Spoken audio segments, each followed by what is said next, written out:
तो कल हम लोगों ने पढ़ा था कि ये महाद्वीप क्या कर रहे हैं, तैर रहे हैं, है ना। और किस पे तैर रहे हैं? जो तुम्हारा मैग्मा था, है ना, उस पर, जो किस पर, एस्थेनोस्फीयर जिसको अपन बोलते हैं, एस्थेनोस्फीयर, तो उस पर तैर रहे हैं। तो फिर वैगनर भाई साहब से पूछा गया, तैर रहे हैं तो प्रमाण बताओ, हम कैसे मान लें आपकी बात को कि तैर रहे हैं। वैगनर ही था ना ये बात कहने वाला, अल्फ्रेड वैगनर, है ना।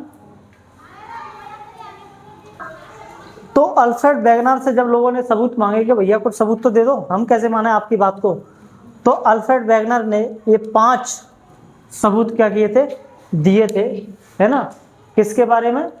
इस कॉन्टिनेंट के बारे में, है ना, महाद्वीपीय विस्थापन सिद्धांत के बारे में, यानी कि कॉन्टिनेंटल ड्रिफ्ट थ्योरी के बारे में, उसको साबित करने के लिए कि हाँ ये क्या कर रहे हैं, तैर रहे हैं, एक जगह स्थिर नहीं है, एक जगह से दूसरी जगह मूव कर रहे हैं, ठीक है। तो सबसे पहला इन्होंने बताया जिग्सॉ फिट, है ना। जिग्सॉ फिट का मतलब क्या? Matching of continent. इसलिए कहा कि आप लोग इन कॉन्टिनेंट को मैच करके देखो, जरा इनको मिला करके देखो, इनके कोस्ट लाइंस को, किसको? कोस्ट लाइंस को, है ना। तो जैसे मैंने आप लोगों को बताया कि देखो जरा, ये अफ्रीका जो महाद्वीप है, इसको आप लोग ब्राजील से ऐसे चिपकाओगे तो वो क्या हो जाएगा, फिट हो जाएगा ना। तो यही है ना, 1964 में फिर इस चीज को बुलार्ड नाम का एक व्यक्ति था, उसने कंप्यूटर प्रोग्राम के द्वारा इनकी कोस्ट लाइन को मैच किया और देखा कि सारी की सारी कोस्ट लाइन क्या हो गई हैं, मैच हो गई हैं, है ना। तो ऐसा सबसे पहले बताया किसने था? वैगनर ने बताया था, है ना। फिर उसने जोड़ दिया था, किसने? इस व्यक्ति ने प्रोग्राम बना करके बता दिया था, ठीक है। कैसे? देखो मैं बताता हूँ आप लोगों को। ये देखो कौन सा महाद्वीप है, ये south America, south America continent है। अब देखो ये अफ्रीका कॉन्टिनेंट है। अब देखो ये दोनों जुड़ जाएंगे, ये जुड़ गए, ये यूरोप आ गया तुम्हारा ऊपर से, है ना। देखो इसको भी जोड़ेंगे, ये जुड़ गया, इस तरह से फिट हो गया। ये तुम्हारा साउथ नॉर्थ अमेरिका आ गया, ये इस तरह से फिट हो गया। ये तुम्हारा एशिया चला गया, ये ऐसे फिट हो गया।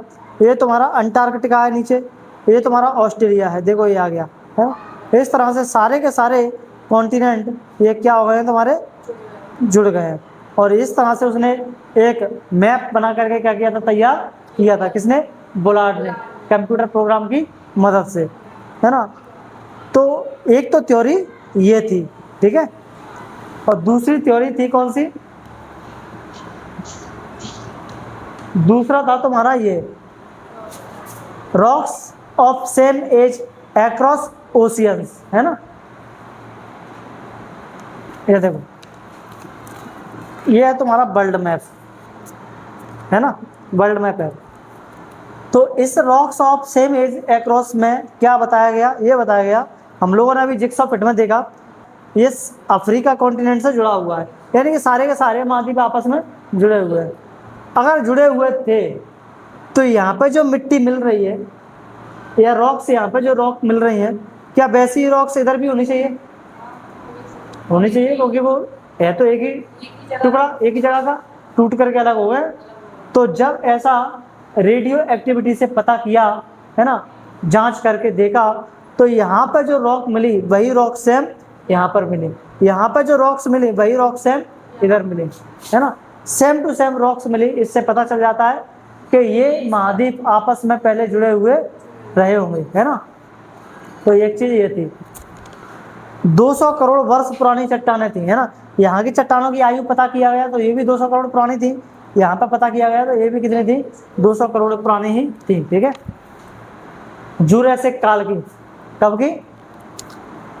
जूरासिक टाइम की यहाँ पे मिली थी, है ना। 200 करोड़ ईयर ओल्ड रॉक्स यहाँ पे मिली थी, है ना।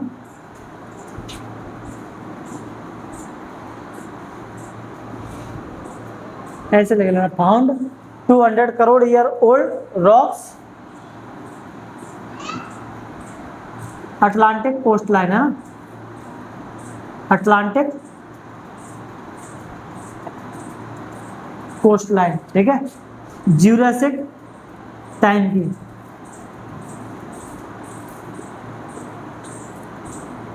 ज्यूरासिक पीरियड के, ठीक है। अगला था तुम्हारा टिलाइट। टिलाइट का मतलब होता है, हिंदी में भी टिलाइट ही बोलते हैं इसको, टिलाइट का मतलब होता है सेडिमेंट्री रॉक्स,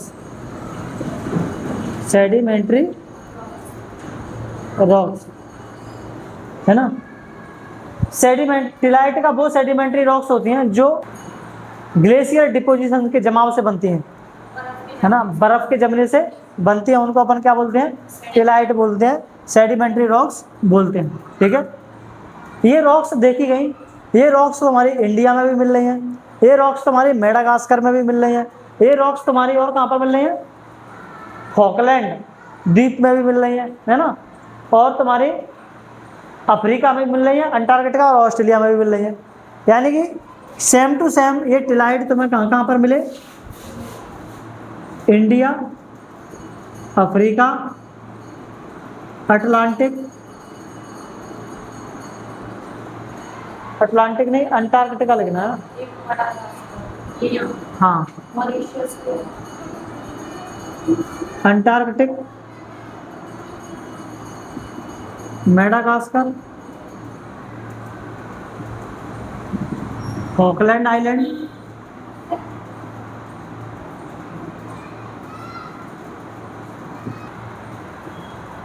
और ऑस्ट्रेलिया। अब इतनी जगहों पर देखा गया कि रॉक्स कैसी हैं, एक जैसी हैं, यही टिलाइट, एक जैसे टिलाइट देखने को मिल रहे हैं। इसका मतलब क्या है, इसका मतलब ये है कि कभी ना कभी ये एक जैसे मतलब जुड़े रहे होंगे, फिर ये बाद में क्या हो गए, अलग अलग हो गए, तो वही चट्टानें तुम्हें, ये टिलाइट तुम्हें अलग अलग जगह पर देखने को मिल रहे हैं, ठीक है। एक ये था, और एक था तुम्हारा प्लेसर डिपॉजिट, है ना, प्लेसर निक्षेप बोला जाता है इनको, है ना। देखो ये तुम्हारा अफ्रीका कॉन्टिनेंट है ना, अफ्रीका कॉन्टिनेंट में एक देखो तुम्हें घाना दिख रहा होगा कहीं, घाना देश, यहाँ पर तुम्हें दिखेगा अफ्रीका के इस जगह पर घाना, है ना। तो घाना में सोने के बहुत बड़े भंडार हैं, गोल्ड के। बात लेकिन ताज्जुब की बात यह है कि यहाँ पर वो सोने की चट्टानें मिली नहीं। जब देखा कि यहाँ पर सोने की चट्टानें हैं कि नहीं, तो वहाँ पर सोने की चट्टानें थी नहीं। फिर आकर के उसी चीज़ को पता किया गया कहाँ पर, यहाँ पर ब्राज़ील में, तो पता चला कि वहाँ पर वो चट्टानें मिली। इसका मतलब क्या है, इसका मतलब यह है कि जब जुड़े होंगे तब वहाँ वो चट्टानें थी, लेकिन जैसे ये टूटा तो वो चट्टानें कहाँ पर चली गई, ब्राज़ील में चली गई। तो ये एक सबूत था किसका, कि भैया ये एक जैसे मतलब ये मूव कर रहे हैं ना। पहले पूरा का पूरा महाद्वीप एक ही था, है ना, पेंजिया जिसको अपन कह रहे थे, ठीक है। उसके बाद डिस्ट्रीब्यूशन ऑफ फॉसिल्स, अवशेष जो मर जाते हैं ना जानवर, उनकी जो हड्डियां वगैरह बचती हैं उनको अपन क्या बोलते हैं, फॉसिल्स बोलते हैं, ठीक है, जानवरों की वो चीज़ें। तो देखा गया लीमर नाम का एक प्राणी है, इसके जीवाश्म इंडिया, मेडागास्कर, अफ्रीका में मिले हैं, है ना। ये रहा तुम्हारा इंडिया, ये रहा तुम्हारा अफ्रीका, और ये रहा तुम्हारा मेडागास्कर। तो यहाँ पर भी मिले हैं, यहाँ पर भी मिले हैं, यहाँ पर भी मिले हैं, 3 जगह, है ना। तो 3 जगह कैसे मिल गई, इसका मतलब है कि पहले तीनों जगह जुड़ी थी आपस में, जब जुड़ी थी तब वहाँ पर लीमर पाया जाता होगा, और जब ये टूटी अलग हुई तो उस लीमर भी, कुछ लीमर इंडिया में चले गए, कुछ इधर चले गए अफ्रीका में, कुछ मेडागास्कर में रह गए। तो मेडागास्कर में रह गए तो वो मरे होंगे तो वहाँ से मिले, अफ्रीका में रह गए, अफ्रीका में मरे होंगे तो वहाँ से मिले, इंडिया में रह गए तो इंडिया में जो मरे होंगे वहाँ से उनके फॉसिल्स मिले। तो तीनों जगह से सेम फॉसिल्स मिल रहे हैं, ठीक है। एक मेसोसॉरस है ना, ये एक रेप्टाइल है, छोटा रेंगने वाला जीव, ठीक है, जो कि खारे पानी में मिलता है, उथले हुए खारे पानी में, है ना। ब्रैकिश वाटर जिसको अपन बोलते हैं, खारा पानी का मतलब ब्रैकिश वाटर में ये क्या होता है, मिलता है। तो देखा गया है कहाँ कहाँ पर मिल रहा है, तो एक तो साउथ अफ्रीका में मिल रहा है, केप टाउन वाले रीजन में। यानी कि ये अगर तुम्हारा साउथ अफ्रीका है, साउथ अफ्रीका का बिल्कुल ये वाला रीजन, नीचे वाला रीजन, है ना, साउथ अफ्रीका नीचे है, साउथ तुम्हारे अफ्रीका के एकदम नीचे ये वाला, इसको अपन बोलते हैं केप टाउन रीजन, ठीक है। तो यहाँ पर इसके अवशेष मिले थे, यानी कि फॉसिल्स मिले थे, ठीक है। और कहाँ से मिले हैं, और मिले हैं तुम्हारे ब्राज़ील से, कहाँ से, ब्राज़ील से, इधर से, इसको अगर जोड़ेंगे तो ब्राजील कहाँ पर जुड़ेगा, यहाँ पर कहीं आकर के जुड़ेगा। तो ब्राजील से भी मिले हैं सेम फॉसिल्स, जबकि ये यहाँ से वहां तक की दूरी 4800 किलोमीटर है। कैसे पहुंच गया वो वहां? कोई जानवर 4800 किलोमीटर जा सकता है तैर के, इतने बड़े उसको ओशियन को पार करके, वो भी रेंगने वाला जीव नहीं जा सकता है ना, छोटा सा है। तो फिर कैसे पहुंच गए फॉसिल्स उसके वहां पर? इसका मतलब है कि पहले ये महाद्वीप जो है वो जुड़े रहे होंगे, है ना, लेकिन जैसे अलग हुए तो कुछ इधर चले गए और कुछ उधर रह गए, है ना। जब मरे तो फॉसिल्स दोनों जगह में देखने को मिले। तो ये कुछ तुम्हारे क्या थे, सबूत पे, एविडेंस पे कॉन्टिनेंटल ड्रिफ्ट के, ठीक है, महाद्वीपीय विस्थापन सिद्धांत के। बताओ जिग्स ऑफ फिट किसने दिया था? बुलार्ड ने कब? 1964 में। और इसने अटलांटिक जो कोस्ट लाइन थी उसको 1000 फैथम पर जोड़ा था, है ना, 1000 फैथम।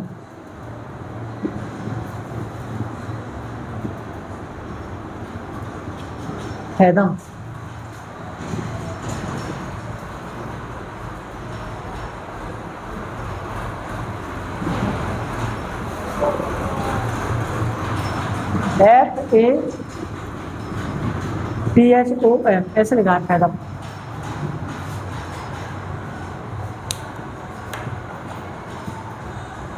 ये क्या है? फैथम क्या है?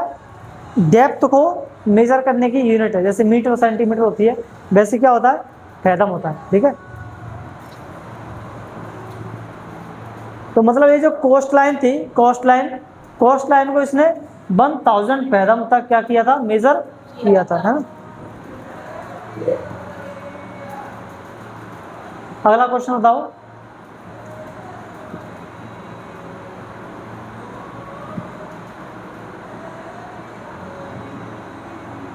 ब्राजील और पश्चिम अफ्रीका, यानी कि वेस्टर्न अफ्रीका, अफ्रीका का वेस्टर्न पार्ट कौन सा होगा? ये वाला। ये तुम्हारा ईस्ट होगा तो ये वेस्ट होगा, तो वेस्ट वाला पार्ट और ये ईस्ट, ये अफ्रीका ब्राजील वाला पार्ट। यहाँ पे कितने वर्ष पुरानी चट्टानें मिली हैं? 200 करोड़। देखो ये लिखा है ना, 200 करोड़ ईयर ओल्ड रॉक्स, ठीक है।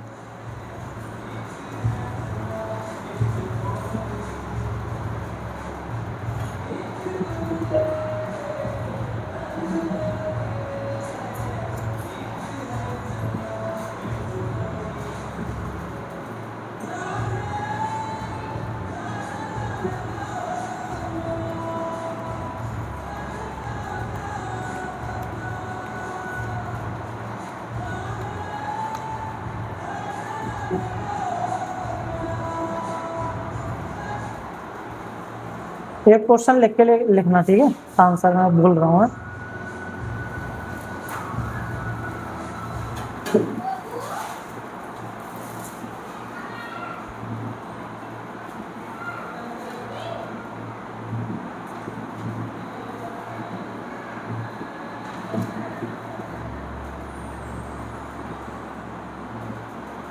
What is tillite? How does it support the continental drift theory?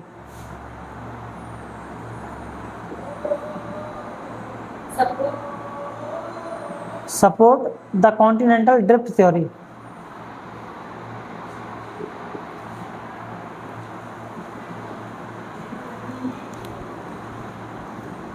यहाँ पे ऐसे लिख लेना ना, formed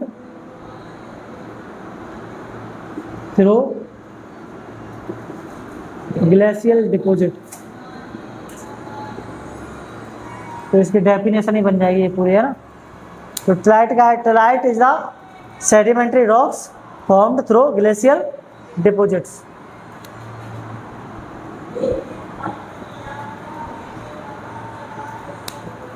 ये डिपोजिशन लिख लो, है ना,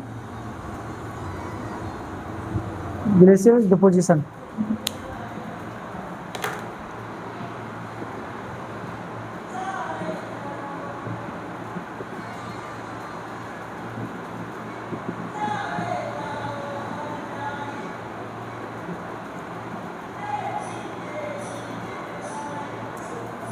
एक क्वेश्चन लिखना,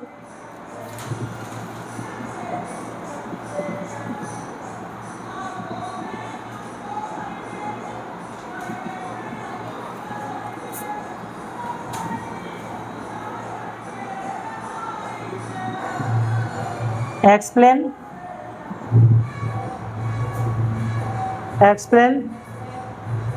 the four main evidences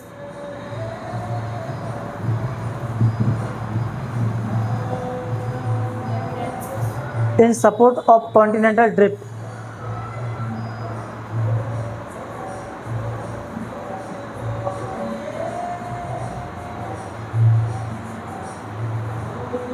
तो लिखना इन दोनों के आंसर हैं।